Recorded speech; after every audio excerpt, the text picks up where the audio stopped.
Hi, magandang gabi po. Good evening po. Si Angel Beam po ito ng Positibong Gabay ng Batong Kiyas. Thank you so much po.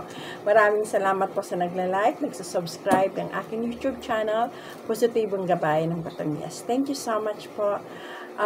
Bago po ang lahat, ang ating pong prayer po kay Lord Jesus na tayo po yung magpapanalangin, manalangin po tayo at magpasalamat. At tandaan po natin, God is good all the time po. Wala pong ibang imposible sa Diyos, kundi ang lahat ng bagay ay nagagawa po niya at nagagawa niya ng paraan.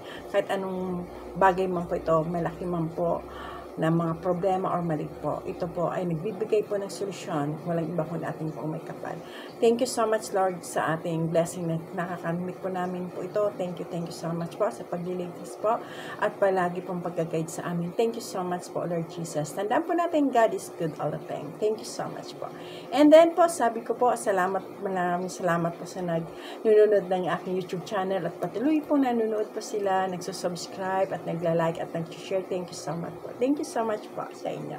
Okay, ngayon pong gabing ito, ipapaliwanag ko po lang sa inyo yung crystal po, na crystal na sinasabi kong personal use ko na po talagang crystal na ginagamit ko po talaga siya.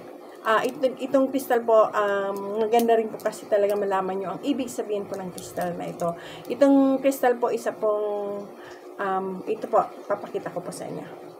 Ayan. Ito po yung crystal ng, ito po, crystal po to, gemstone po ng, ito po yan citrine. Ito pong citrine na ito, for money maker po, merchant. Maganda rin po to sa business, sa mga nagtitinda, maganda po itong crystal na to. Citrine. Money maker, merchant crystal, sa mga nagbi-business, ito po. And good for manifestation po. Maganda po to for manifestation. Kung ano po yung hinihiling natin po, gamitin lang po nitong ating citrine, hawakan lang po yung citrine nyo, at taimtim po nyo i-manifest po kung ano pong gusto niyo. Hindi regarding po sa pera po, kasi ito po ay merchant stone, and maganda po to sa business, at the same time po, money maker po ito. Yan. Yan, ito po ang citrine natin. Siguro po nakikita po nyo, meron po akong aquamarine, at the same time itong garnet. Kaya nga sabi ko, personal use ko po to, ginagamit ko po talaga itong crystal na ito.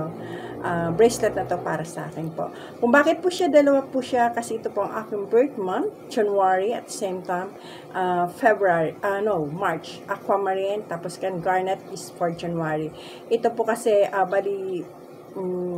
una ko po talagang alaman, ako yung January po talaga. January. And then, siguro po, yung nag-update tayo ng mga papers natin, kapag nag-apply na tayo ng work, kukuha tayo ng passport, doon ko lang po na laman na meron pa po pala kung isang kapanganakan, yung po yung aquamarine for March. Kaya ito pong dalawang ito, gamit-gamit ko na po kasi sila yung dalawang masasabi kong kasama ko na po sa buhay. Aquamarine at the same time garnet. And this one, citrine is the best combination yung pong tatlo. Ito pong aquamarine po ito for calming po ito. And maganda rin po ito sa mga sailor, yung mga marino, yung pong mga nagtatrabaho sa dagat. Aquamarine po, for their protection po. Aquamarine, nagbibigay din po ito ng luck sa atin. Good luck regarding sa ating mga minamanifest po natin, mga good health. Maganda po to. At the same time, lalo na sa mga, yung pong mga nag-sailor, mga nagtatrabaho sa dagat po. Yan. Maganda po for protection nila. Aquamarine. For March po. A calming stone. Calming. Ito po yung mga nagpapakalma po sa atin. Kung tayo mainitin pong ulo, maganda po itong magsot kayo ng aquamarine. And then po, ito naman po, garnet naman po. Ito po maganda din po ito sa health natin, aquamarine, regarding sa protection sa ating kalusugan po, at nag-energize po ng ating kalusugan. Yan po yung garnet, aquamarine, and citrine. Ito po. Ito po yung mga one of the best stone po ito. And best combination po, aquamarine, garnet, and citrine. Yan. Sa gusto po magpagawa, pagawa po kayo sa akin. Sabi ko nga po, pwede po kayo mag-message sa akin. Kung gusto po niyo magpagawa ng bracelet, ng lucky stone, pwede po kayo magpagawa. Ilagay lang po niyo yung pangalan po ninyo, birthday ninyo, kung para saan po talaga ang inyong papagawa. Okay? At isa pa po, ito pong stone na to, kasi masasabi ko kung ba't pinapaliwanag ko pa talaga sa inyo mga crystal stone. Kasi ang bawat crystal po talaga may mga kaugnayan po yan. May mga sinasabi natin na for protection, for money maker, yung nagbibigay sa atin ng encouragement. May makanya-kanya po kasi silang katangian ng ating mga crystal po.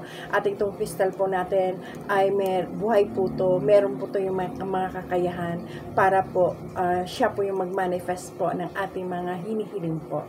Yan. Pero higit po sa lahat, lagi ko pong sinasabi, nandun po yung ating sipag at tiyaga at determinasyon sa ating buhay. Kasi ito po ay mga gabay lamang po at ang higit sa lahat, ang prayer natin sa ating po ang may kataya. Tandaan po niyo yan, okay? Thank you so much po ulit. Maraming pong salamat. Sa uulitin po, si Angel Green po to ng positibong gabayan ng Batang Hiyas. Okay? Thank you so much po. Maraming salamat po. Thank you. Bye-bye po. Sa uulitin po, magtatakal po ulit tayo ng iba-ibang klaseng crystal po. Okay? Crystal po, just manifest po ito.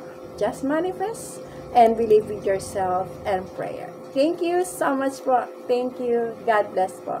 God is good all the time. Tandaan po natin. Okay? Thank you. Bye-bye po. Bye-bye.